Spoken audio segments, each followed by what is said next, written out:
Welcome back. We are touring Casa Vicens, built by Antoni Gaudí, a very talented architect.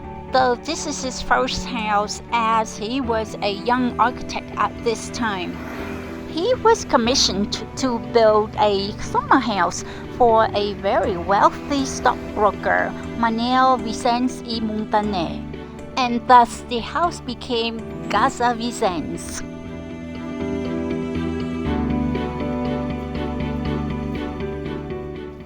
When I first saw Casa Vicens from the outside, I thought I was looking at an incredible house built by putting pieces of Lego together. Because I love building houses with Legos. I love to play with Lego. Vale, aleshores això, no? Aquesta casa va ser un encàrrec del senyor Manuel Vincens i Montaner, i aquesta persona no tenim molta informació sobre ell, però sabem que era un broker, no? Un corredor de borsa pel seu testament. Per tant, l'únic document que tenim sobre ell és el seu testament. Vale? Aleshores, aquesta casa la volia com una casa d'estiueig, vale? Per venir aquí a estiuejar els holidays, no? Per dir-ho així, les vacances. Per mi em sembla com una casa de Lego.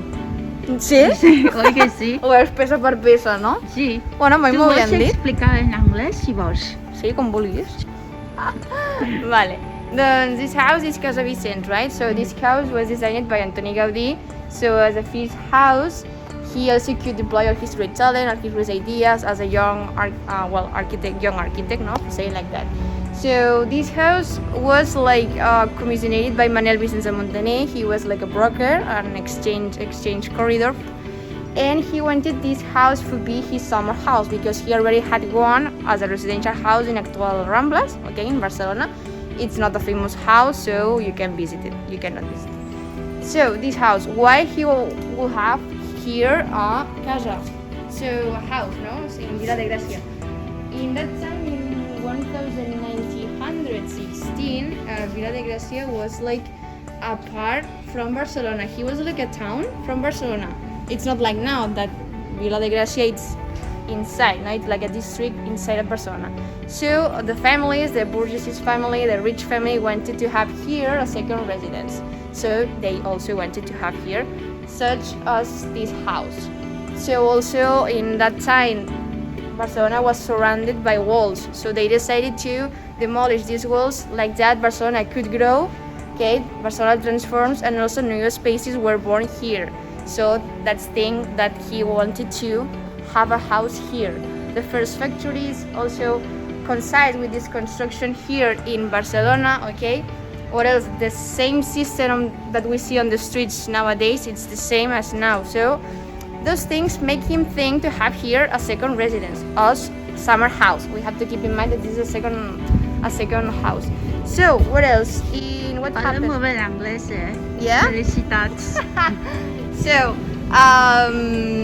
what happened? In 1895, Mr. Vincens died. So he also could enjoy this house for a few years. So his widow and also hereditary of this house, he could handle this house to pay it. So she decided to sell it to a man called Antoni Jové Puig. So we don't know much information about the second family who lived here, but we know that in 1925, they decided to make an expansion. So if you look at this line, you follow this line to those tiles, ceramic tiles, and you can see the division, okay? Half to the right, it's the original house from Gaudí. And you see the tile, right? So the half to the left is the expansion from Serrat de Martínez. Because yes, it was another architect, it wasn't Gaudí, because Gaudí was too busy with Sagrada Familia into another projects. 40 years later, it was I'm not interested again in this house, so he wanted to recommend another architect as Joan de Baptista Serrat de Martínez, the second architect who will make the second expansion. You mean to finish the interior? Yeah, okay. So now in this part we call it an empty shell because nothing has been preserved. So this part was the museum part, the project house, and like that you can come here, the tourists here, to visit the original house from Gaudí. Okay. Okay. Yes? Yeah, perfect. So yeah, that's all. I mean, Thank you very much. She explained very well the history of the house.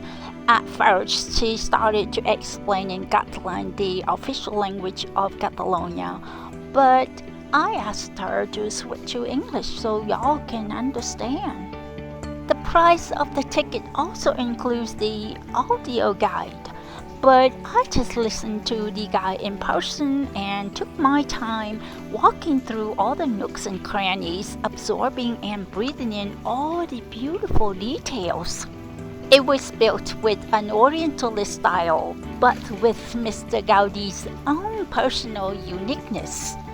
In my humble opinion, Barcelona wouldn't be Barcelona without Mr. Gaudí's amazing and incredible buildings and parks. Casa Vicens is situated in the Gracia quarter, so there are so many amazing modernist buildings in this neighborhood before you get to Casa Vicens. I've just made a video of my walk through Gracia quarter. I'll leave a link in the description below for y'all to check it out.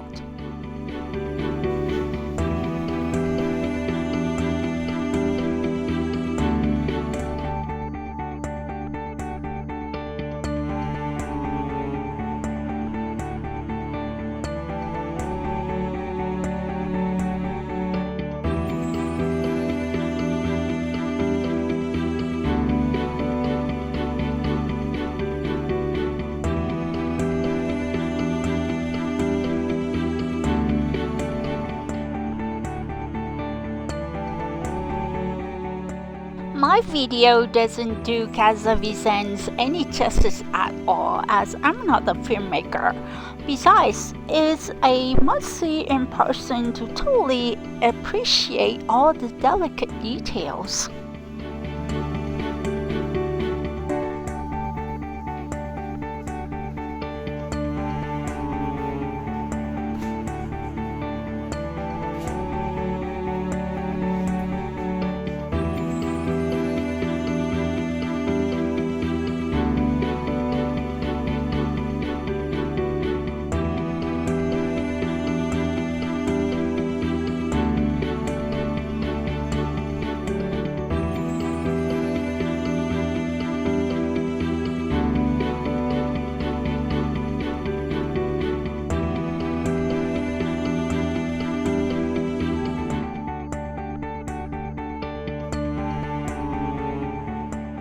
I do hope y'all will have a chance to visit Casa Vicens in person like I did.